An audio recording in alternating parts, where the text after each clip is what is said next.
नमस्कार विद्यार्थी मित्रांनो. स्वागत आहे आपलं पुन्हा एकदा एम-पी-एस-सी लायब्ररी या आपल्या यूट्यूब चॅनलमध्ये.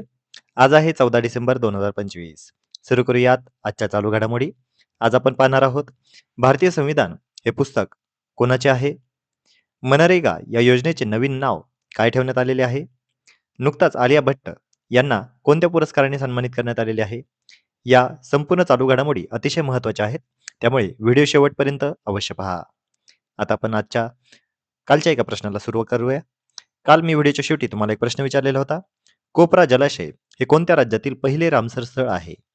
तर याचे योग्य उत्तर आहे पर्याय क्रमांक 1 छत्तीसगड. विद्यार्थी मित्रांनो, नुकतेच भारतामध्ये 2 नवीन रामसर स्थळ हे समाविष्ट झालेले आहेत आणि आपल्याला माहितीच आहे परीक्षेमध्ये आपल्याला रामसर स्थळांविषयी वारंवार प्रश्न विचारण्यात आलेला आहे. कालच्या व्हिडिओमध्ये आपण याबद्दल सविस्तरपणे माहिती पाहिलेली आहे. कालचा व्हिडिओ अतिशय महत्त्वाचा आहे, तो तुम्ही अवश्य पहा. आता आपण आजच्या दिनविशेषकडे वळूया. आज आहे 14 डिसेंबर. 14 डिसेंबर 1950 UNHCRची आजच्या दिवशी स्थापना करण्यात आलेली होती. UNHCRचे मुख्यालय आहे जिनिव्हा या ठिकाणी. UNHCRला 2 वेळा शांततेचा नोबेल पुरस्काराने सन्मानित करण्यात आलेले आहे. 1954 आणि 1981. सध्या UNHCRचे प्रमुख आहेत फिलिपो ग्रँडी. बाजूच्या चित्रामध्ये तुम्ही UNHCRचा लोगो पाहतच आहात. UNHCR म्हणजे the UN refugee agency. 14 December 1918 योगाचार्य BKS Iyengar यांचा जन्मदिवस. 14 डिसेंबर 1799 अमेरिकेचे पहिले राष्ट्राध्यक्ष जॉर्ज वॉशिंग्टन यांच्या आजच्या दिवशी निधन झालेले होते. 14 डिसेंबर 1977 मराठी कवी गजानन दिगंबर तथा ग. माडगूळकर यांच्या आजच्या दिवशी निधन झालेले होते. गीतकार, कवी, लेखक, पटकथाकार आणि अभिनेते. गीत रामायणामुळे त्यांना महाराष्ट्राचे वाल्मिकी म्हणून देखील ओळखले जाते.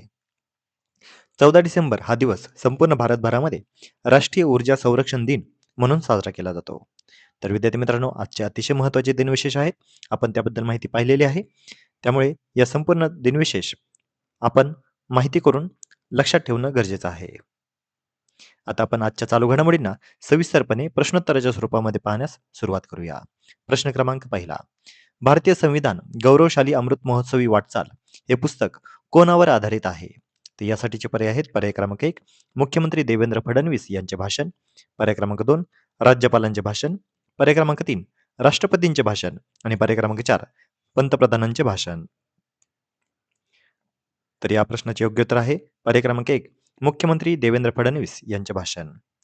तर नुकतेच भारतीय संविधान गौरवशाली अमृत महोत्सवी वाटचाल हे पुस्तक आहे, याचे प्रकाशन करण्यात आलेले आहे. हे मुख्यमंत्री देवेंद्र फडणवीस यांच्या महाराष्ट्र विधानसभेतील भाषणावर आधारित आहे. या पुस्तकाचे 9 डिसेंबर 2025 रोजी नागपूर येथे राज्यपाल आचार्य देवव्रत यांच्या हस्ते प्रकाशन करण्यात आले. मुख्यमंत्री देवेंद्र फडणवीस यांनी काही महत्त्वाची पुस्तके लिहिलेली आहेत. याबद्दल आपल्याला माहिती असणं आवश्यक आहे. त्यांनी आतापर्यंत 4 पुस्तकं लिहिलेली आहेत. या 4ही पुस्तकांची नावं आपल्याला माहिती असणं खरंच आवश्यक आहे. पहिले पुस्तक आहे त्यांचे अर्थसंकल्प म्हणजे नेमके काय? दुसरे पुस्तक आहे अर्थसंकल्प सोप्या भाषेत.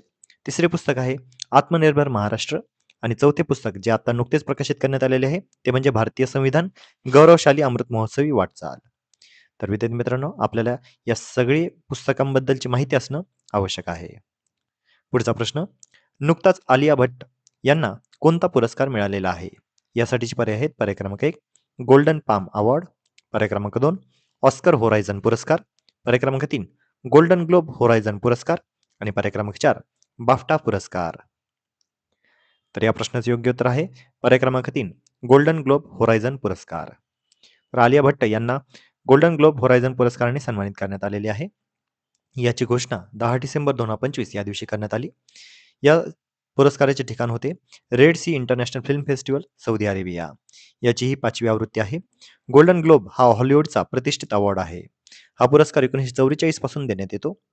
आंतरराष्ट्रीय सिनेमातील उत्कृष्ट योगदान, जागतिक प्रभाव आणि महिलांच्या कथांना प्रोत्साहन देण्यासाठी हा अवॉर्ड आलिया भट्ट यांना मिळालेला आहे. तर लक्षात घ्या, वन लाईनर म्हणून आपल्याला विचारणे देऊ शकतो की आलिया भट्ट यांना गोल्डन ग्लोब होरायझन पुरस्कार या पुरस्काराने सन्मानित करण्यात आलेले आहे. तर ते कुठे आहे, कोणत्या विषयीचा हा अवॉर्ड आहे, कोण देतो, अशा पद्धती सर्व गोष्टी आपल्याला माहिती असणं आवश्यक आहे. पुढचा प्रश्न, वीर सावरकर यांच्या पुतळ्याचे अनावरण नुकतेच कुठे करण्यात आलेले आहे? यासाठीचे पर्याय आहेत पर्याय क्रमांक 1 मुंबई, पर्याय क्रमांक 2 पुणे, पर्याय क्रमांक 3 दिल्ली आणि पर्याय क्रमांक 4 अंदमान आणि निकोबार. तर या प्रश्नाचे योग्य उत्तर आहे पर्याय क्रमांक 4 अंदमान आणि निकोबार. तर अंदमानमध्ये आता वीर सावरकरांच्या पुतळ्यांचे नुकतेच अनावरण करण्यात आलेले आहे. याचबरोबर वीर सावरकर प्रेरणा उद्यानचे पण याच ठिकाणी उद्घाटन करण्यात आलेले आहे. उद्घाटन हे अमित शहा आणि आर-एस-एसचे संस्थापक, आर-एस-एसचे सध्याचे संचालक मोहन भागवत यांच्या हस्ते करण्यात आलेले आहे.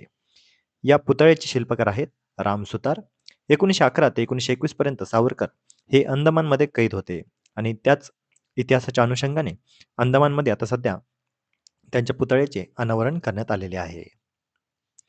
पुढचा प्रश्न, सलग 3 वेळा स्क्वॉश विश्वचषक आयोजित करणारा एकमेव देश कोणता आहे? तर यासाठीचे पर्याय आहेत पर्याय क्रमांक 1 इंग्लंड, पर्याय क्रमांक 2 ऑस्ट्रेलिया, पर्याय क्रमांक 3 मलेशिया आणि पर्याय क्रमांक 4 भारत.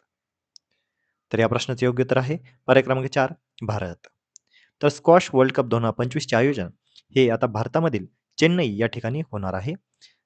स्क्वॉश वर्ल्ड कप 2025 आयोजन चेन्नई. याची घोषणा वर्ल्ड स्क्वॉश फेडरेशन याद्वारे करण्यात आलेली आहे. सलग तिसरी आवृत्ती आहे जी भारतात होत आहे.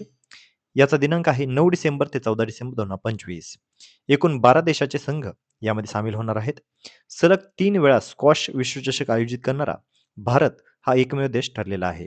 1996 मध्ये स्क्वॉश विश्वचषक पहिल्यांदा आयोजन करण्यात आलेले होते आणि आता त्याची पुढची आवृत्ती आहे आणि भारतामध्ये सलग तिसरी आवृत्ती आहे स्क्वॉश वर्ल्ड कपच्या आयोजनाची. त्यामुळे आपल्याला अशा पद्धतीचा देखील प्रश्न विचारण्यात येऊ शकतो. पुढचा प्रश्न, मनरेगा या योजनेचे नवीन नाव काय ठेवण्यात आलेले आहे? यासाठीचे पर्याय आहेत पर्याय क्रमांक 1 ग्राम विकास रोजगार योजना, पर्याय क्रमांक 2 पूज्य बापू ग्रामीण रोजगार योजना, पर्याय क्रमांक 3 दीनदयाळ ग्रामीण रोजगार योजना आणि पर्याय क्रमांक 4 भारत ग्रामीण रोजगार योजना. तर या प्रश्नाचे योग्य उत्तर आहे पर्याय क्रमांक 2 पूज्य बापू ग्रामीण रोजगार योजना. तर आता मनरेगा ही जी काही अतिशय सुप्रसिद्ध अशी जी योजना आहे याचे नाव आता मोदी सरकारने बदलून पूज्य बापू ग्रामीण रोजगार योजना असे ठेवण्यात आलेले आहे. बाजू चित्रामध्ये तुम्ही पाहतच आहात या MG नरेगा या नावाने प्रसिद्ध असलेली ही योजना आता PBGRY या नावाने ओळखली जाईल. PBGRY म्हणजेच पूज्य बापू ग्रामीण रोजगार योजना. केंद्र सरकारने 12 डिसेंबर रोजी महात्मा गांधी राष्ट्रीय ग्रामीण रोजगार हमी कायदा म्हणजेच मनरेगा या योजनेचे नाव बदलून आता ही योजना पूज्य बापू ग्रामीण रोजगार योजना या नावाने ओळखली जाणार आहे. यामध्ये मिळणाऱ्या कामाच्या दिवसांची संख्या देखील आता 100 वरून वाढवून 125 दिवस करण्यात आलेली आहे. अर्थात आता ग्रामीण भागातील प्रत्येक कुटुंबाला एका आर्थिक वर्षामध्ये 100 ऐवजी 125 दिवसांच्या रोजगाराची हमी मिळणार आहे. तर लक्षात घ्या, आपल्याला आगामी काळामध्ये योजनांविषयी प्रश्न खूप वेळा विचारण्यात येतात. त्यामुळे आपल्याला याबद्दलची माहिती देखील असणं आवश्यक आहे. त्यामुळे लक्षात घ्या, MG नरेगा या योजनेचे नाव बदलून आता पूज्य बापू ग्रामीण रोजगार योजना असे झालेले आहे. तर विद्यार्थी मित्रांनो, आजच्या अतिशय महत्त्वाच्या अशा चालू घडामोडी होत्या. आजच्या महत्त्वाच्या चालू घडामोडीमध्ये आपण संपूर्ण चालू घडामोडी ह्या डिटेलमध्ये पाहिलेल्या आहेत आणि परीक्षेच्या अनुषंगाने या संपूर्ण चालू घडामोडी आहेत. त्यामुळे या चालू घडामोडी तुम्ही परीक्षेपर्यंत वेळोवेळी पाहणं खूप खूप आवश्यक आहे. याच अनुषंगाने आता यावर आधारित आता एक प्रश्न विचारणार आहे, ज्याचं उत्तर तुम्ही सर्वांनी आता कमेंटमध्ये देणं अपेक्षित आहे. प्रश्न आहे, पूज्य बापू ग्रामीण रोजगार योजनेमध्ये रोजगाराचे दिवस आता किती करण्यात आलेले आहेत? यासाठीचे पर्याय आहेत पर्याय क्रमांक 1 100, पर्याय क्रमांक 2 110, पर्याय क्रमांक 3 120 आणि पर्याय क्रमांक 4 125. तर या प्रश्नाचं योग्य उत्तर तुम्ही सर्वांनी आता कमेंटमध्ये द्यायचं आहे. जे कोणीही विद्यार्थी या प्रश्नाचं योग्य उत्तर कमेंटमध्ये देतील त्याच्या कमेंटला नक्कीच लाईक देखील देण्यात येईल. तर विद्यार्थी मित्रांनो, या होत्या आजच्या चालू घडामोडी. तर अशाच अधिकाधिक इन्फॉर्मेटिव्ह कंटेंटसाठी आपले MPSC लायब्ररी या यूट्यूब चॅनलला सबस्क्राईब करायला अजिबात विसरू नका. धन्यवाद.